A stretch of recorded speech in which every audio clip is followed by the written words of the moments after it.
Құрметті көрермендер, видеоның музыкасы менің даусымнан жоғары екенін видеоны түсіріп болған соң барып байқадым.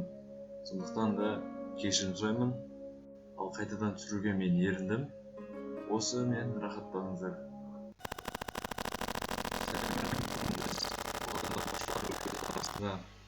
Қалай байланысса болады, соның жолдарын қарастырамыз.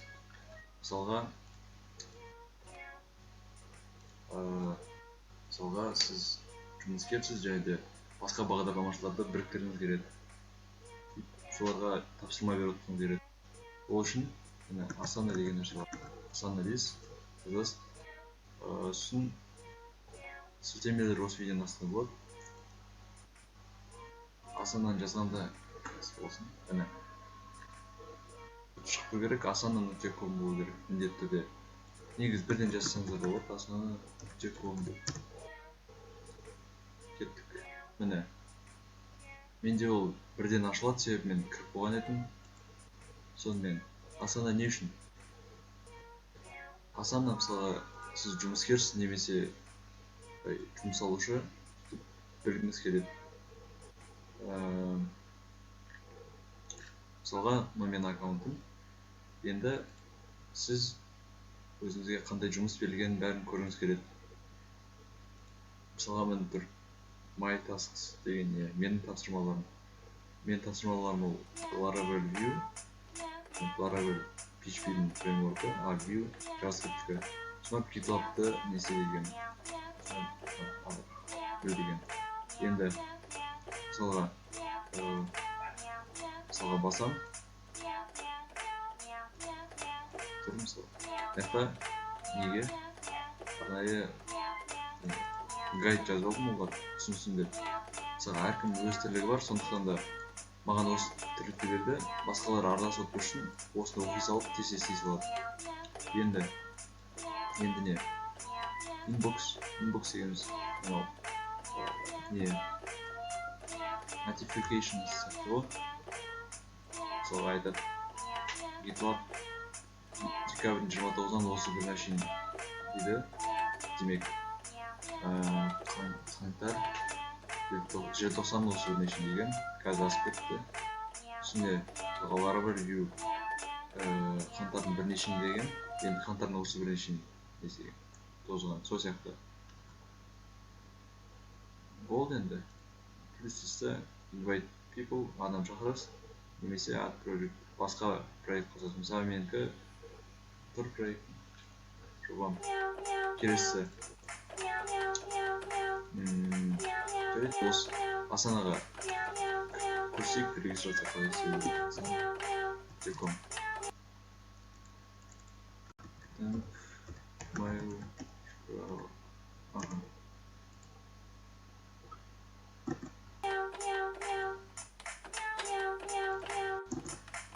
Мен аттан сізде былай ашылады басында. Мен логин дедім бе, сөйтіп ары қарай кеттім. Сіз не дейсіз? Мысалға сіз өзіңізден өстің. Asanaға жай ғана тапсырманы бересіз, орындағанын көресіз, тишкан қояды, сөйтіп отырасыз. Негізі интерфейс түсінікті де, ары қарай түсіп кетесіздер.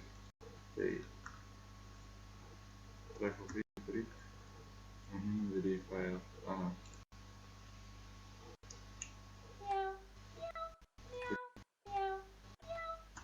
Temp-mail деген бұл жасаған email бөледі.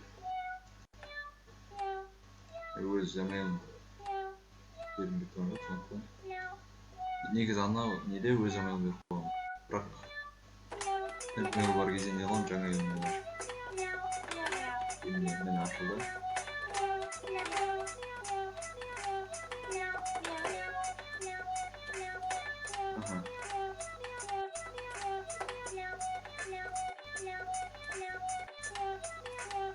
Asanaға қош келдіңіздер.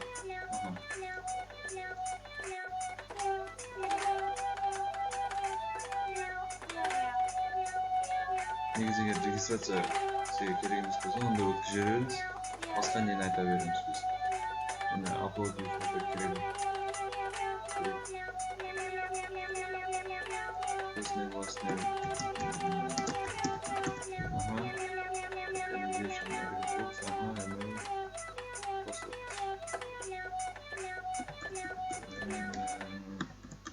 короче біріншідей салайын.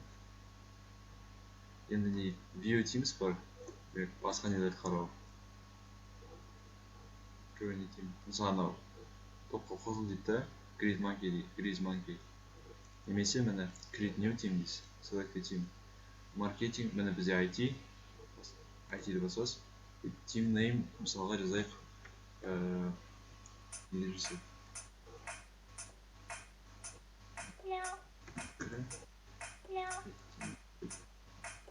Teammates. Міне teammates mail дейді.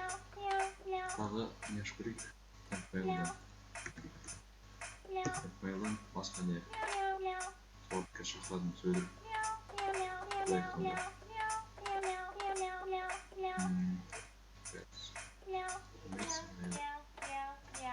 Бесто корпустар міне 4 адам ғана шақыра аласыз.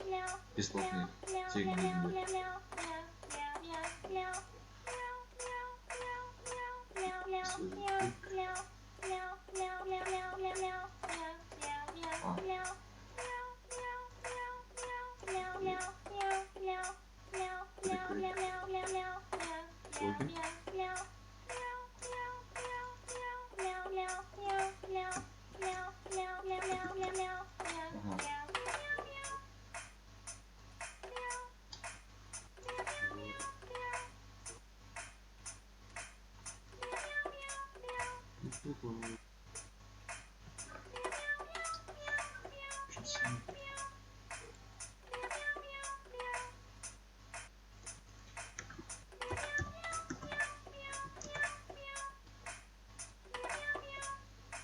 Ayıp olmuyor.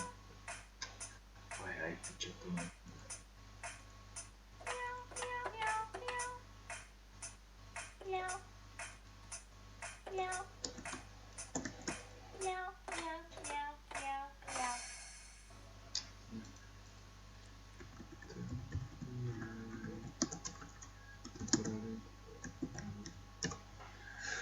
Газдевшик. Mail адрес.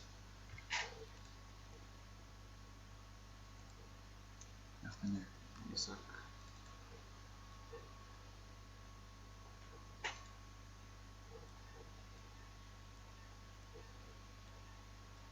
Смотрим.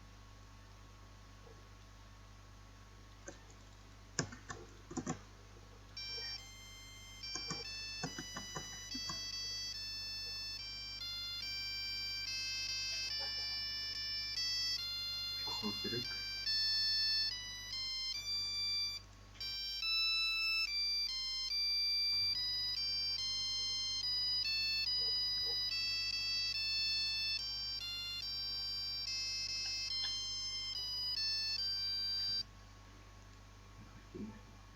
Міне айтады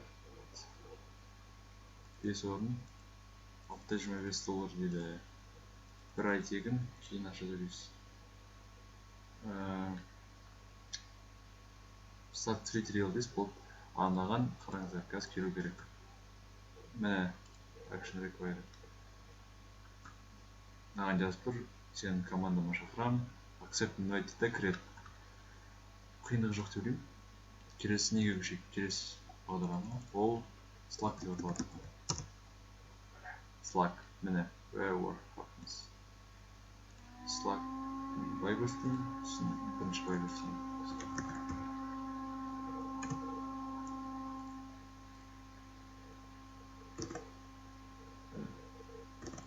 Бұда да сол кез тартып жүреді.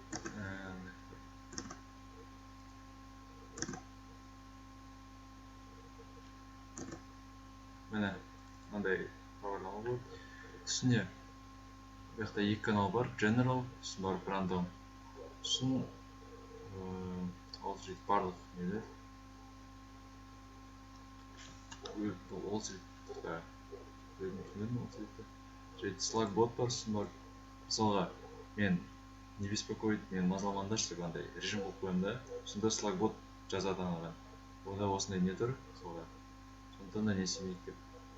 Бұл жақта ең күштісі мен Slack бот бар, сосын өз-өзіңізден сөйлесе аласыз. Мысалы ВК-дағыдай. Сосын күштісі бұл жақта не? Міне код жаза аласыз. Қараңыздар, несі көп түрі бар. Мысалға Python дейік. Python. Міне жарты. Оның пейі жоқ. Python. Аха, енді тайтлға жазамыз. My first code. Мысалға. Енді мына жаққа жазамыз.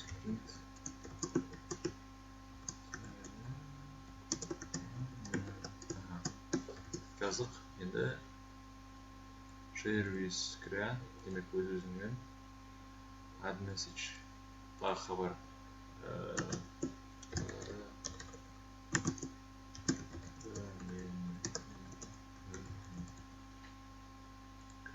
Snippet сондай кодтың кішкентай отрезектер. Кескіндері, я. Түгел проект емес, осындай кодтың кескіндері. Мен бүйтеміз. Үстінде жағымыз. Міне хабарлама. Сол бар, пост бар. Телеграмдағы екен пост жасай аласыз. Үстіне файлдар кәдімгі. Болды. Үстіне мына жақта тұрады. Хабарлама кесім бе деп ше. Notification. Бірақ маған алып керек жоқ. Үстіне басқаларға да кірсе болады. Бұл болды. Жоқ. Міне. Name арқылы кіресіздер. Мен басқалардың чаналдарын білмеймін. Осы өзімнің чаналымда. Канал. Бұяқта да сондай лимит бар. Қазір көретін боламыз.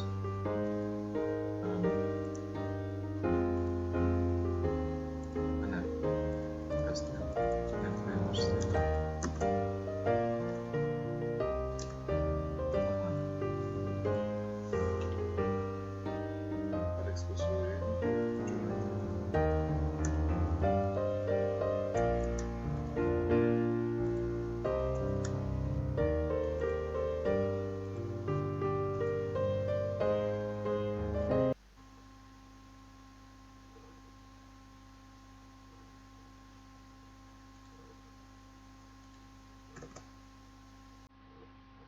Get started.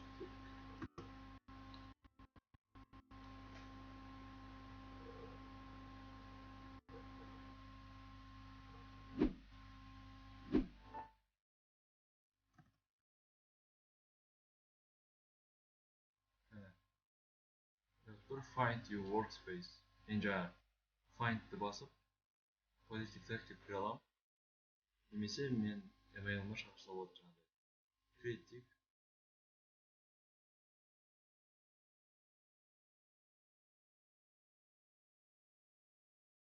Confirm email gibi.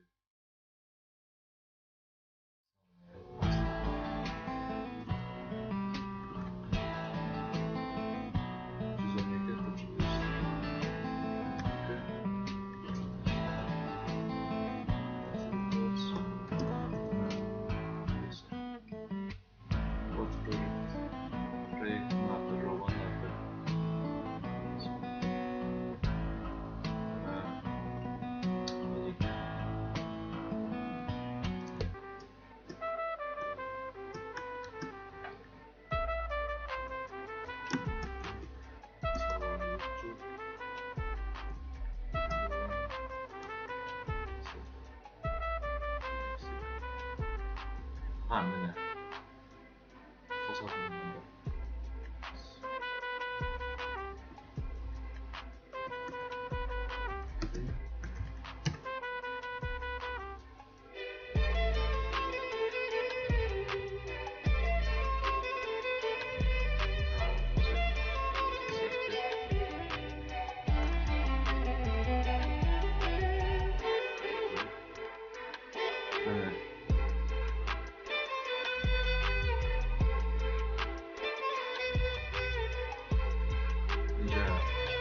Өзімнің шын жұмыс жатқан жерде соны берсе кәдімгідей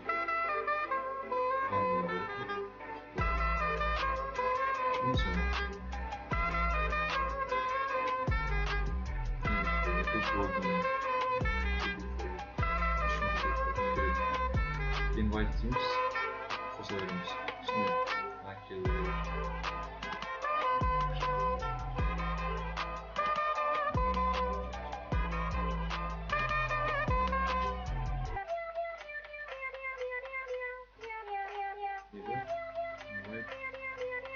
Қандай pricing plans көрейік.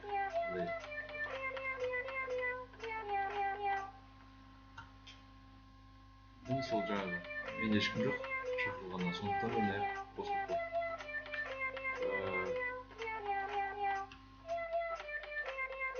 General деген қалып кетеді. Бір тек қосылғандаса болады. Тегін. Кеметті. Ондай бағалар көрейік. This is a single first move. 1-to-1 plan.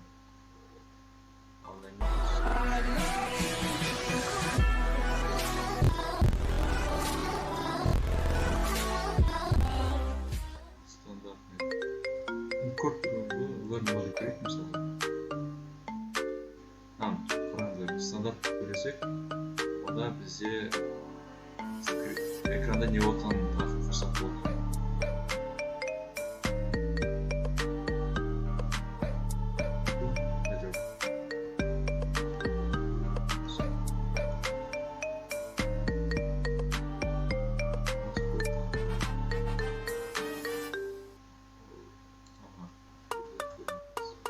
iCenter görür.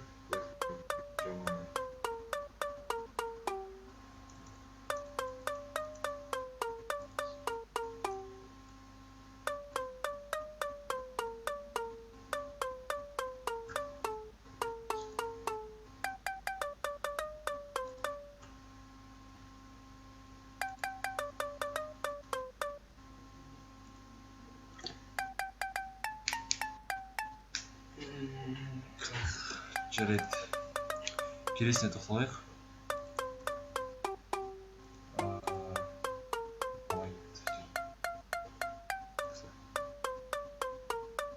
Міне.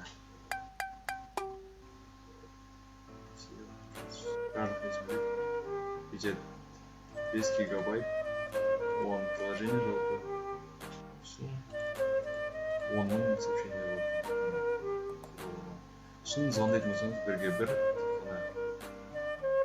кәдімгідей integration guest accounts share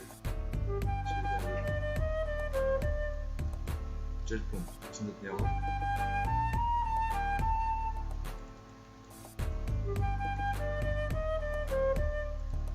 келесі ол мысалы кәдімгі сөйлесулер. Ол мысалға Skype. Шынымен де Skype'пен елде сөйлеседі. Мысалы Skype бар.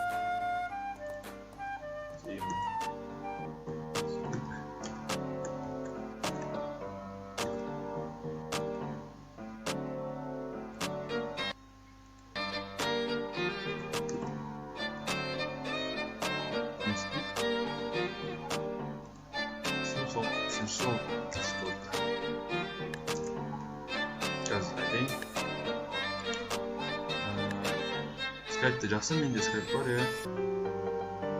Себебі маған жұмыс беріп жатқан адам ол Skype қолданады, оған айта алмаймын, мынаны жазып ал деп. Не айтса, шешуге тура келеді, қалай андай болмады. Маған негізі Skype емес, маған Discord ұнайды. Себебі Discordпен айтқанда Skype'тан қарағанда оптимизация жағынан күштірек. TeamSpeak маған шешіммен жазатын бар екен айтып деген. Skype'тан осы Discord ұнайды. Discord'та біз мен жасаған болдым өзімнің каналымда. Соған негіз кірсеңіздер болады. Сілтеме осы видеоның астында болады. Мысалға сіздің проблемаңыз немесе жалпы бір хабарласу керек болса, осы күшті болады. Мен казкоды болады. Үстіне create channel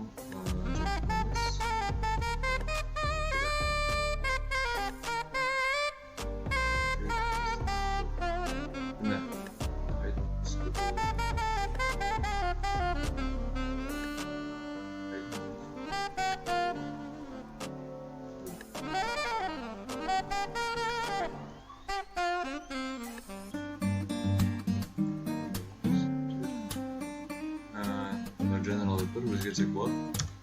Мысалы басты деп ше channel topic чин жазам как видео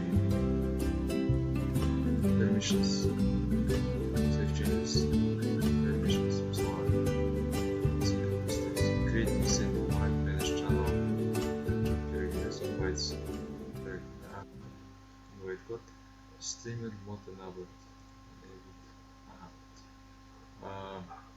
жалпы міне микрофонды өшіріп қойсаңыз болады немесе наушникті өшіріп қойсаңыз болады бұйырса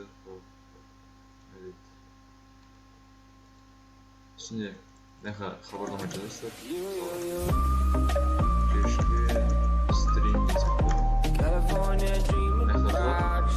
онлайн емес деп сосын міне привилегиялар тұрады мен бере аламын ала аламын енді мысалы владелец үстіне өзіңіздің мысалы сіз join дейсіз да мына жақта плюсті басып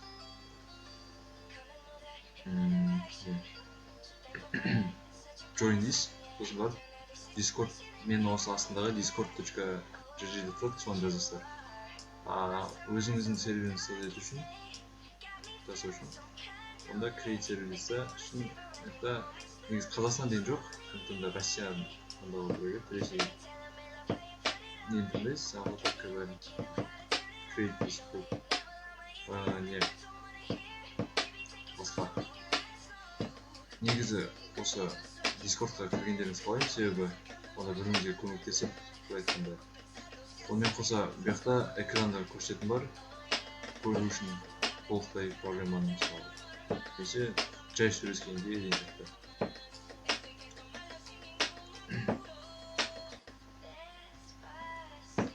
сосын дискордтың бір жақсы ол дискордты сіз бірден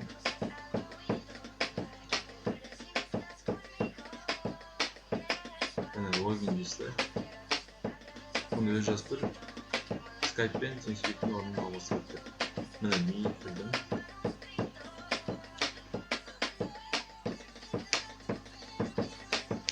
кірдім бұл былай айтқанда веб версиясы телеграмның WhatsApp'тың секілді ешқандай жазылу нүкте жоқ мысалы